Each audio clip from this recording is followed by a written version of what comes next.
Kinakiligan nga ang love scene ni Janine Gutierrez at Jericho Rosales. Pinag-uusapan na ngayon sa social media. Sobrang nagustuhan naman ng mga manonood ang eksena. Nakakakilig daw at nakaka-inlove. Iba't iba man ang reaksyon ng mga manonood at mga fans, pero talagang nakakakilig. Anila nga ng mga fans, sobrang nakakakilig silang dalawa ay sobrang ingat na ingat at ramdam mo talaga na they are both into their roles. Di mo man lang makitaan ng kalaswaan, instead nakakabitin ang sweet kisses nila. Ma-feel mo talaga through the scene kung paano ingat na ingat si Echo kay gandang Miss Janine. Love and respect napaka-professional talaga ng Econin.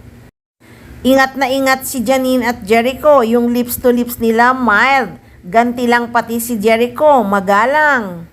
Ilan lang yan sa nag-comment sa love scene nila sa Lavender Fields. May nagsabi pa nga, ano kayang naramdaman ni Echo habang hinahalikan siya ni Janine sa tiyan? Ha ha, siguro na-inlove siya kay Janine Gutierrez. Hindi talaga marunong sa torrid kiss si Nini. Natatawa tuloy ang mga manonood. Kaya sobrang hinangaan ng mga fans at netizens si Jericho Rosales. Kasi kahit liberated ang role dito ni Janine, napaka-gentleman ng aktor. At halatang kinilig si Echo sa love scene nila ni Nini ha. Kaya di talagang maiwasan ni Janine na ma-fall kay Echo kasi sobrang gentleman ng aktor. At iingatan niya si Nini sa love scene nila. Nako, kinilig ata ako, nakalimutan ko na yata ang paunin. Hindi ko talaga maiwasang kiligin sa pagka-gentleman ni Jericho Rosales.